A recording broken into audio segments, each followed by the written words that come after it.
కిరాతకంగా అంటే ఇంత భయం కేవలం సర్పంచ్ ఎన్నికలకి ఇంత భయపడుతున్నది కాంగ్రెస్ ప్రభుత్వం.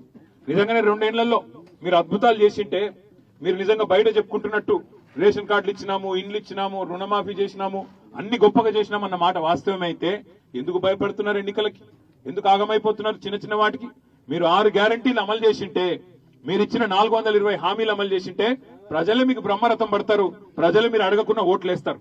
కానీ ఇవాళ ఈ పంచాయతీ ఎన్నికలకే భయపడిపోయి ఇవాళ ఇట్లా దౌర్జన్యాలకు తెగబడుతున్న కాంగ్రెస్ కార్యకర్తలు, నాయకులు ఒకటి గుర్తుపెట్టుకోవాలి, ఎప్పుడు రోజులు మీ కావు. 10 ఏళ్లు మేము ప్రభుత్వంలో ఉన్నాం, మరి మేము కూడా మీ లెక్కనే ఆలోచించింటే ఇలా కాంగ్రెస్ కార్యకర్తలకు ఈ పరిస్థితి ఉంటుండేనా? ఆలోచించండి, ఇది మంచిది కాదు. ఇప్పటికి కూడా నేను చెప్తా ఉన్నా, ఇకనైనా ఈ దిక్కుమాల రాజకీయాలు బంద్ చేయండి, ప్రజలకు మంచి చేసే కార్యక్రమాల మీద దృష్టి పెట్టండి.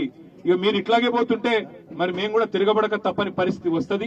మేము కూడా ఇదే స్థాయిలో దాడులకు తెగబడితే మరి రాష్ట్రం ఏమైతుందో ఆలోచించాలని చెప్పి కూడా నేను వారిని కోరుతా ఉన్నా. ఇప్పటికి కూడా వినయంగా చెప్తా ఉన్నాం, ఇప్పటికి కూడా విజ్ఞప్తి పూర్వకంగానే చెప్తా ఉన్నాం, వినయపూర్వకంగానే చెప్తున్నాం. ఇది మంచి సంస్కృతి కాదు, తెలంగాణలో గతంలో లేదు, ఇప్పుడు కూడా వద్దని చెప్పే మా వాళ్ళకు కూడా ఎక్కడికక్కడ నియంత్రించుకుంటూ వస్తున్నాం.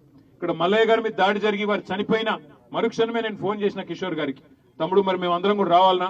ఎమ్మెల్యేలు అందరూ దాడులు చేస్తే ఇంకా చిలికి గాలివాన్ అవుతుంది, ఊర్లో ప్రశాంతంగా ఉండే వాతావరణం మొత్తం చెదిరిపోతుంది, కొద్దిగా ఆగండి, మేము పోతాము. మిగతా వాళ్ళందరినీ కూడా సందర్భానుసారంగా మీరు వద్దురు. కానీ ఆ కుటుంబానికి మేము అండి చెప్పడమే కాకుండా వారిని కాపాడుకున్నారు. నేను ఆ కుటుంబానికి కూడా నేను మాట ఇచ్చినాను, వారికి కూడా చెప్తా ఉన్నా, తప్పకుండా మళ్ళీ మన ప్రభుత్వం వస్తుంది, వచ్చిన తర్వాత ఆ కుటుంబంలో ఒకరికి ప్రభుత్వ ఉద్యోగం ఇప్పించే బాధ్యత కూడా నాది.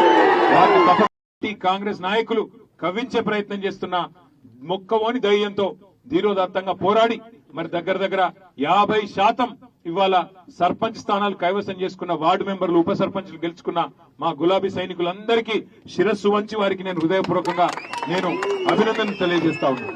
తప్పకుండా మళ్ళీ తిరిగి మన రోజులు వస్తాయి, ఎందుకంటే ప్రజలు ఎదురు చూస్తున్నారు గ్రామాలలో. ఎప్పుడు తిరిగి కేసీఆర్ గారిని ముఖ్యమంత్రి చేసుకోవాలా, ఎప్పుడు ఎన్నికలు వస్తాయి, ఎప్పుడు కాంగ్రెస్ మోసం చేసిన కాంగ్రెస్ కి బుద్ధి చెప్పాలని ఎదురు చూస్తున్నారు. కాబట్టి అప్పటిదాకా శాంతియుతంగానే పోదాం. వాళ్ళు ఎంత కవించే ప్రయత్నం చేసినా మనం మాత్రం హింస వైపు పోవద్దని చెప్పి కూడా మళ్ళొక్కసారి మిమ్మల్ని కోరుతూ, ఆ లింగంపల్లిలో ఈ రోజు ఇంత పెద్ద ఎత్తున విచ్చేసిన మా అన్నదమ్ములందరికీ అభినందనలు చెప్తూ, ఆ కుటుంబానికి పార్టీ అండగా ఉన్నది, మీరు కూడా మనందరం కూడా అండగా ఉండాలి, ఆ పిల్లలకు వాళ్ళ కుటుంబ సభ్యులకు కూడా అండగా నిలబడాలని చెప్పి కూడా కోరుతూ, మళ్ళొకసారి మా నాయకులందరికీ కూడా పేరు పేరున ఈ ఎన్నికల్లో అద్భుతంగా పనిచేసిన నాయకత్వానికి, కార్యకర్తలకు